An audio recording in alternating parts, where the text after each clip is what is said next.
Olá pessoal, sejam bem-vindos à histologia. Hoje a gente vai falar sobre células do sangue. Então vamos ver que pontos vão ser abordados nessa aula de hoje.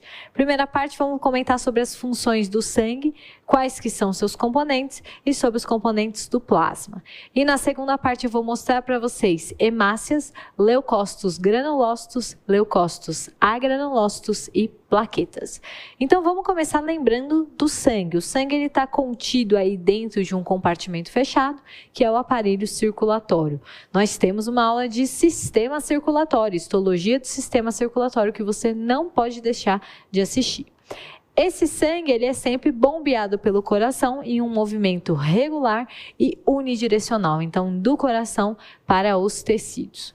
O sangue corresponde a cerca de 7% do peso corporal, então um adulto de 70 quilos teria em torno de 5 litros de sangue dentro do seu corpo.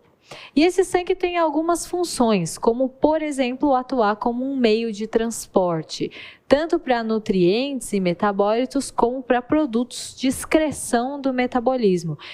Tanto os nutrientes, metabólitos, quanto esses produtos de excreção, eles são transportados pelo plasma. Além disso, ele transporta oxigênio e CO2 por meio das hemácias. Ele também transporta células de defesa, os leucócitos, até o seu local de ação, então permitindo a defesa do nosso corpo inteiro. E por fim, o sangue tem como componente da coagulação as plaquetas também, que é transportada para o local onde elas são necessárias. O sangue também tem uma função importante de regulação, então ele regula a distribuição do calor, regula o equilíbrio ácido-básico e regula o equilíbrio osmótico. Então vamos dar uma olhada nos componentes do sangue. O sangue é composto por glóbulos sanguíneos, ou seja, células do sangue, e uma parte dessas células elas podem ser identificáveis inclusive a olho nu. Então, supondo aqui que eu colhi o sangue de um paciente, eu centrifuguei. Uma parte dessa centrifugação vai ser hemácias, os glóbulos vermelhos. Em cima das hemácias eu vou ver uma camada bem branquinha, que são os glóbulos brancos, os leucócitos. Em cima dos leucócitos, como se fosse um sobrenadante, eu veria as plaquetas, mas em geral elas não aparecem a olho nu, apenas a microscopia. E o que sobra aqui é tudo plasma, que é a parte líquida do sangue. E qual que é a composição do nosso sangue? Quanto que eu tenho de hemácia? Quanto que eu tenho de leucócitos? Bom, isso é o que a gente vê no nosso laudo de hemograma. Então, hemácias, mulheres têm de 4 a 5,4 milhões de hemácias por milímetro cúbico, homens um pouquinho mais. Reticulócitos, que são as hemácias mais jovens, em geral de 0,5% a 2,5% o número de hemácias. Eu tenho leucócitos de 4.500 a 11.500, isso sempre num adulto, por exemplo. Dentro desses leucócitos, 50% a 70% são neutrófilos, 1 a 3% são eosinófilos, até 2% são basófilos, 18% a 42% são linfócitos e 2% a 11% são monócitos. Nós vamos ver as características de cada uma dessas células de defesa, de cada um desses leucócitos. E por fim, nós temos as plaquetas, 150.000 a 450.000 plaquetas por milímetro cúbico em geral. Agora vamos falar, antes da gente entrar nas células do sangue, vamos falar do plasma. Então o plasma é a solução aquosa do sangue e ele é composto basicamente por proteínas, albumina, alfa, beta e gama globulinas, que são anticorpos de defesa, lipoproteínas e também proteínas que auxiliam na coagulação do sangue, como a protrombina e o fibrinogênio. Mas além disso, o plasma também é composto por sais inorgânicos e por compostos orgânicos. Quais compostos? Como aminoácidos, vitaminas, hormônios e glicose, que estão aí circulando no sangue. Às vezes eles circulam no plasma e às vezes eles circulam em proteínas transportadoras que também estão dentro do nosso plasma. Agora sim, vamos começar falando das células do sangue, vamos começar falando da mais abundante de todas, que são as hemácias. As hemácias são células anucleadas que têm esse formato de disco bicôncavo, ou seja, seja, tem concavidade dos dois lados. Em geral, esse disco bicôncavo tem 7,5 micrômetros de diâmetro. Essa forma bicôncava ela é muito útil porque ela aumenta a superfície de contato em relação ao volume da hemácia e por isso facilita a troca gasosa. Essa hemácia ela é flexível e ela não sai nunca jamais do nosso sistema circulatório em situações normais. Agora, por exemplo, bati, fiz um hematoma, o que é que eu tenho? Um extravasamento de hemácias, por isso que fica com aquela cor roxa. Aí sim, aí eu tenho hemácias fora do meu sistema circulatório, mas em geral, não tenho hemácias fora do sistema circulatório. Esse disco bicôncavo ele é formado, nessa forma por conta de proteínas do citoesqueleto. Então, essas proteínas do citoesqueleto estão ligadas à membrana plasmática e dão essa forma aí de disco bicôncavo, que é a forma normal. Quando eu tenho alteração nessa proteína, eu também vou ter alteração na forma das hemácias. Então, por exemplo, eu posso ter hemácias em formato de esfera ou hemácias em formato de elipse, como na esferocitose e na eliptocitose hereditária.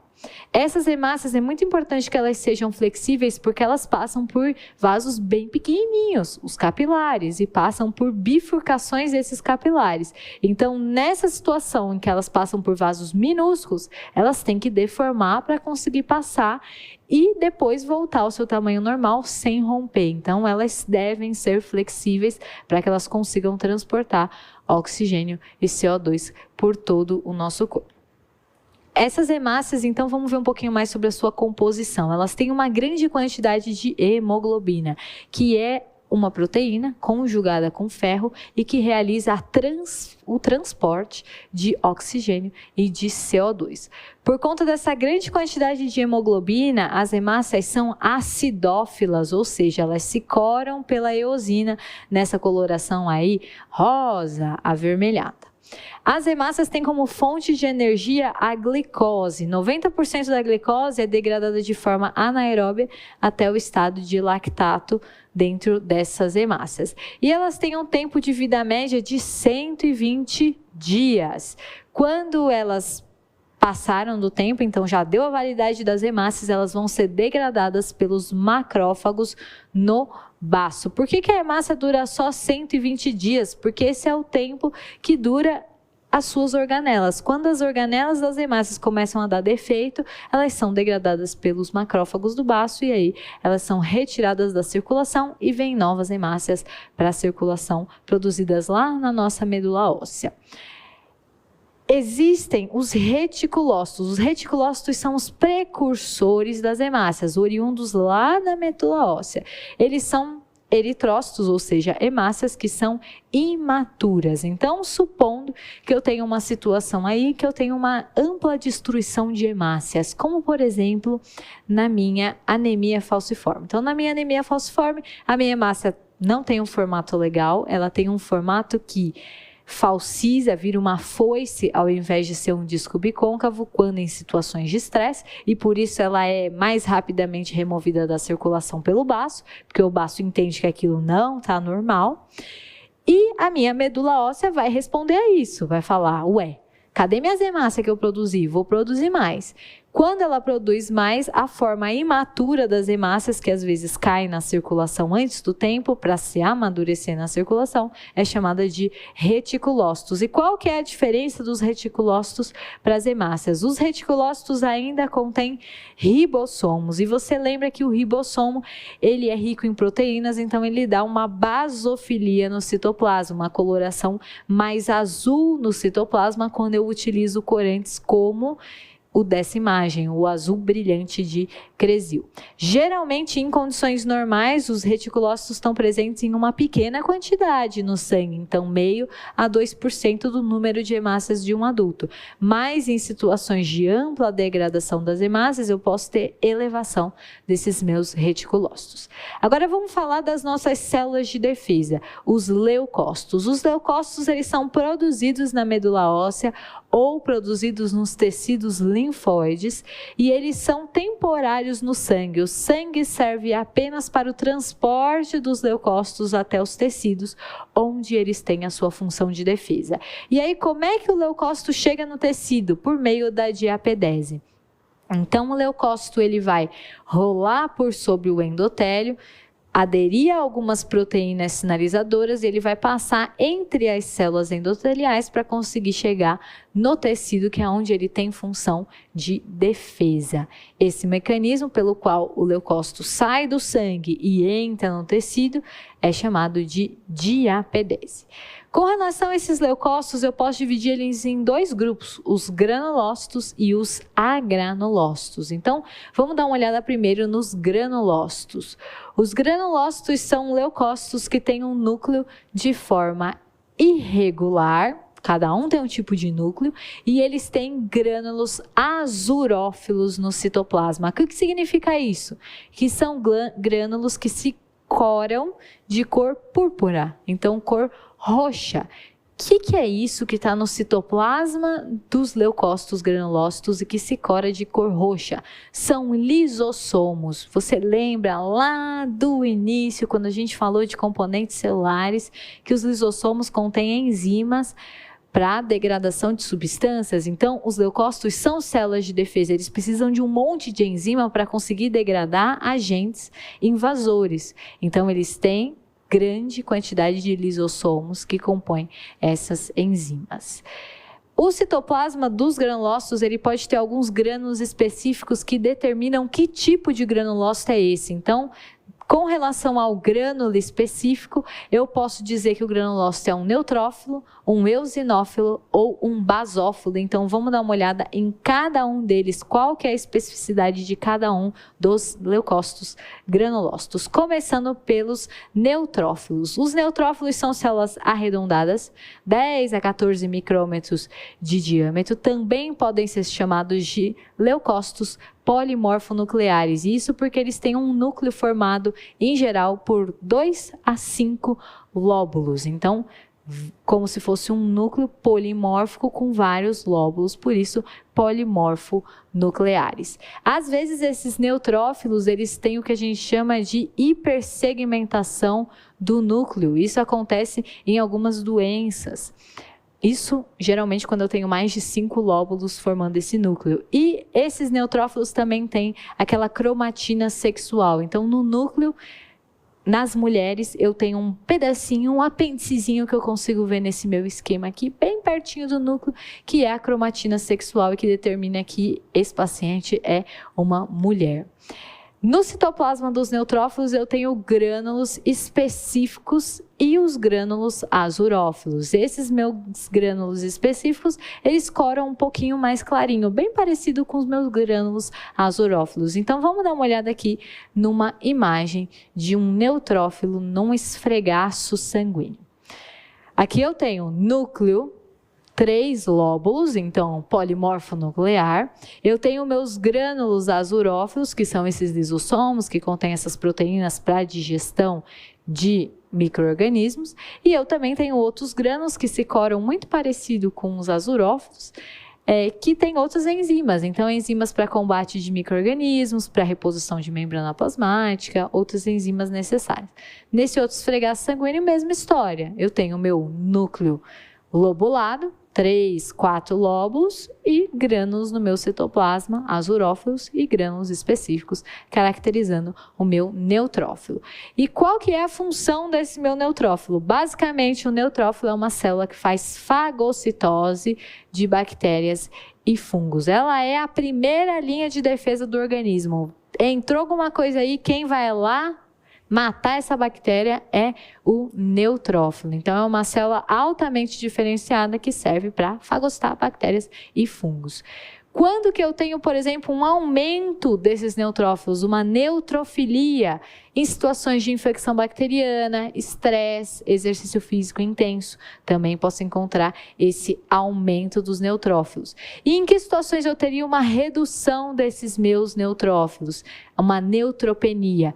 quando eu estiver utilizando um tratamento farmacológico prolongado ou diante de uma infecção viral. O vírus não precisa de neutrófilo, por isso quando eu tenho infecção viral, às vezes os neutrófilos caem para aumentar uma outra célula de defesa, que é a célula que combate os vírus e que a gente já vai dar uma olhada. Às vezes no sangue periférico também encontramos um precursor dos neutrófilos. Então eu contei para vocês que o neutrófilo é a célula diferenciada do final da linha dessa linhagem de célula de defesa. Um passo antes, eu tenho os bastonetes. Então os bastonetes são células precursoras dos neutrófilos e eles se apresentam como um núcleo não segmentado em bastão. Então esse núcleo em bastão, quando amadurecer, vai virar aquele núcleo com 2, 3, até 5 lóbulos dos neutrófilos. Esse bastonete vai estar presente em sangue periférico em algumas situações específicas, mas principalmente quando eu estiver precisando de muito neutrófilo para defesa. Então, principalmente em situações de infecções bacterianas. Entendido isso, vamos trocar de granulócito, vamos falar dos eosinófilos. O eosinófilo é uma célula arredondada, 10 a 14 micrômetros de diâmetro e que tem um núcleo bilobulado, ou seja, apenas 2 lóbulos. Ponto final. Além disso, no seu citoplasma, além dos grânulos azurófilos, eu encontro grânulos ovoides acidófilos. Então, são grânulos que se coram pela eosina em vermelho ou em rosa. Esses grânulos, eles são maiores do que os grânulos do neutrófilo. Então, é assim, em geral, que eu faço a diferenciação entre um neutrófilo e um eosinófilo. Vamos dar uma olhada num esfregaço sanguíneo, então. Aqui eu tenho um eosinófilo, uma célula bilobulada com grânulos acidófilos. Você veja que os grânulos são bem maiores do que seria um grânulo do neutrófilo, eles são bem visíveis. O citoplasma fica bem vermelhinho, bem corado aí, acidófilo. Uma outra imagem, novamente, os grânulos são bem visíveis e eu tenho o meu núcleo bilobulado. Qual que são as funções desse eosinófilo? Então, o eosinófilo faz defesa, mas principalmente contra eumintos parasitas. Ele modula o processo inflamatório, ele participa de reação alérgica e ele tem uma certa ação antiviral. Os eosinófilos não fazem fagocitose. Como que eles realizam todas essas suas funções? Eles liberam os conteúdos dos seus grânulos para o exterior e também com isso conseguem destruir complexos antígeno-anticorpo, por exemplo.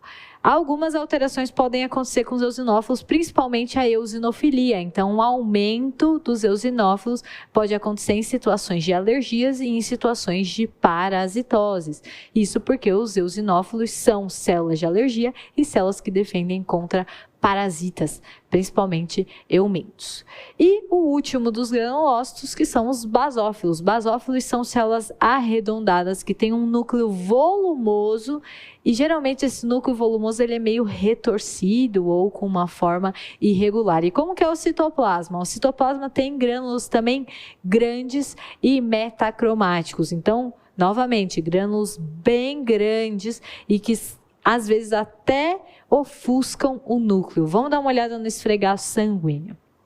Aqui nesse esfregaço eu vejo uma célula de núcleo grande, quase não dá para definir direito o núcleo porque os grânulos são tão grandes que dificultam a visualização desse meu núcleo. Em geral, dentro dos grânulos do basófilo eu encontro histamina, fatores quimiotáticos para eosinófilos e até fatores quimiotáticos para neutrófilos. E isso tudo para conseguir realizar as suas funções. Antes da gente dar uma olhada nas funções dos basófilos, vamos ver um outro esfregaço. Então, um núcleo grande com grânulos que impedem a visualização do núcleo de tão grande que eles são. Quais que são as funções desse basófilo, então? Liberar histamina e outros mediadores inflamatórios, participam de reações alérgicas e realizam imunomodulação dos linfócitos T. Eu posso ter alteração de basófilos, principalmente basofilia, aumento dos basófilos, quando eu tenho uma leucemia mieloide crônica, em situações de hipotiroidismo e na doença renal. Mas não se esqueça que nós temos um outro tipo de leucócitos, que são os leucócitos agranulócitos. Os agranulócitos têm núcleo de forma regular, então o oposto do que a gente viu até agora. O citoplasma ainda pode conter grânulos azurófilos, que são lisossomos, então lembra, azurófilos são lisossomos no citoplasma, mas essas células não têm grânulos específicos no citoplasma, por isso que elas são chamadas de agranulócitos. Essas células são de dois tipos, os monócitos e os linfócitos. Vamos começar vendo os monócitos. Então, os monócitos são os maiores leucócitos circulantes no nosso sangue, com 15 a 22 micrômetros de diâmetro. O núcleo é excêntrico, ou seja, fora do centro. Ele é ovoide ou em forma de ferradura ou forma de rim. Em geral, esse núcleo tem de 2 a 3 nucleolos que podem ser vistos, inclusive em esfregaços sanguíneos. E o citoplasma é basófilo, com grânulos azurófilos, que são os nossos lisossomos, bem pequenininhos. Como esses grânulos são bem pequenininhos, às vezes eles dão uma coloração aí meio acinzentada para o citoplasma. Então, vamos dar uma olhada no esfregaço sanguíneo. Então, aqui eu tenho um monócito. Olha, eu tenho um núcleo pequenininho, e eu tenho um citoplasma aí corado uniformemente, mas sem apresentar grânulos grandes. Uma outra imagem, um núcleo aí em forma de ferradura e um citoplasma também sem grânulos muito evidentes. Isso aí é um monócito. E quais que são as funções desse monócito? Ele tem como função apresentar antígenos para os linfócitos. E eles não são células já diferenciadas, na verdade eles são células em maturação. Qual que é o objetivo do monócito? O objetivo dele é chegar num tecido onde ele possa se transformar num macrófago tecidual, num macrófago especializado. Eu posso ter algumas alterações de monócitos, então principalmente a monocitose, o aumento dos monócitos acontece quando eu tenho leucemia mielomonocítica crônica, quando eu tenho infecções bacterianas parasitárias ou diante de doenças autoimunes, e eu posso ter monocitopenia, então redução dos monócitos, quando eu tenho tratamento com corticoides, mas isso é bem raro. Em geral a gente vê mais monocitose. E por fim, o último dos agranulócitos são os linfócitos. Os linfócitos são células esféricas, 6 a 8 micrômetros de diâmetro, que tem um núcleo esférico, e geralmente esse núcleo ele não é uniforme, ele não é homogêneo, ele tem essa cromatina em grumos grosseiros, então ele fica meio heterogêneo e em geral, esse núcleo é fortemente corado. O citoplasma ele é escasso, então vejo só uma rodelinha de citoplasma ao redor do núcleo com uma basofilia bem discreta. Então vamos dar uma olhada no esfregaço sanguíneo. Linfócitos. Como vocês conseguem ver, olha o tamanho desse núcleo bem forte curado, quase não vejo citoplasma. Novamente aqui em cima, ó, eu tenho um núcleo enorme, fortemente curado e um pouquinho de citoplasma basófilo ao redor. Vi isso aí é um linfócito.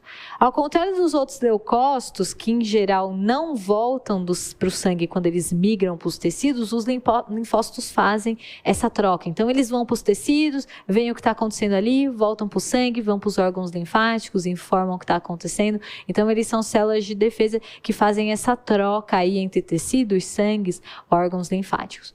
Um outro esfregaço sanguíneo, então um núcleo fortemente curado com uma rodelinha de citoplasma basófilo ao redor. E quais que são as funções desses linfócitos? Para a gente entender função de linfócito, eu preciso entender que eu tenho 3 tipos de linfócitos. Eu tenho os linfócitos B, que diferenciam em plasmócitos, que são células produtoras de anticorpos, então são células que produzem anticorpos.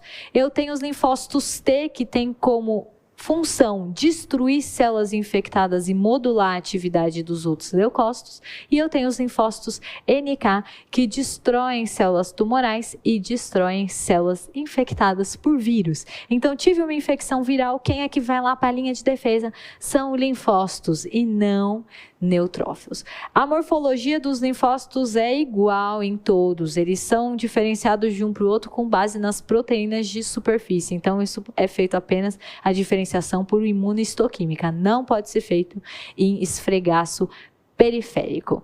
Eu posso ter alterações de linfócitos, então linfocitose, aumento dos linfócitos quando eu estou diante, por exemplo, de uma infecção viral. E redução dos linfócitos, linfopenia, quando eu estou diante de um tratamento prolongado ou de uma imunodeficiência. Agora que você já viu todas as células de defesa, vamos falar por fim das plaquetas. As plaquetas são células que são derivadas dos megacariócitos. O que são megacariócitos? Megacariócitos são células gigantes e polipóides que estão presentes na medula óssea. E aí, essas células vão soltando fragmentos que ganham o nome de plaquetas. Então, as plaquetas são corpúsculos anucleados. Não tem núcleo dentro da plaqueta. É só um pedacinho de citoplasma que foi desconectado do megacariócito lá na membrana, na medula óssea. Elas têm um formato em disco e 2 a 4 micrômetros de diâmetro. Então, vamos dar uma olhada nos esfregaços sanguíneos. Onde que tem plaqueta aqui? Eu tenho um monte de hemácia e esses negócios no meio do caminho que não tem núcleo é plaqueta. Então, aparece como se fosse uns corpúsculos, aí, um citoplasma doido no meio das outras células. Novamente, aqui eu tenho um monte de hemácia e eu tenho uns corpúsculos que são as plaquetas. Às vezes, elas aparecem nos esfregaços aglutinadas mesmo por conta do processamento do sangue. E elas têm essa característica de aglutinar para realizar a coagulação. Então, às vezes, elas aparecem aglutinadas nos esfregaços. Quais que são as funções da plaqueta? A coagulação do sangue e reparação da parede vascular. Então, lesei um vaso, quem é que vai lá para estancar esse sangue, porque senão sai todo o sangue? É a plaqueta. Ela chega lá, põe o corpinho dela e aí para o sangramento. Então, que pontos que foram importantes nessa aula de hoje? Vocês viram que o sangue está contido dentro do aparelho circulatório, ele tem funções de transporte e de regulação. O plasma é a solução aquosa do sangue, contém proteínas, íons e compostos orgânicos. As hemácias são bicôncavas, anucleadas e tem um citoplasma acidófilo, por conta da hemoglobina. O neutrófilo tem um núcleo aí de 3 a 5 lóbulos e alguns grânulos específicos e azurófilos no seu citoplasma. O eosinófilo tem um núcleo bilobulado e tem grânulos acidófilos no seu citoplasma, então fica mais rosa, mais vermelho. Os basófilos têm um núcleo grande e irregular e tem grânulos bem grandes, metacromáticos, que às vezes até impedem a visualização do núcleo. Monócito tem um núcleo ovoide ou em ferradura e um citoplasma basófilo. E o linfócito tem um núcleo esférico bem corado e um citoplasma escasso, só rodelinha de citoplasma basófilo ao redor do núcleo. As plaquetas são corpúsculos anucleados em disco com função de coagulação do sangue. Essas são as referências da aula de hoje. Boa parte das imagens foram retiradas daqui e a gente se vê lá na próxima aula.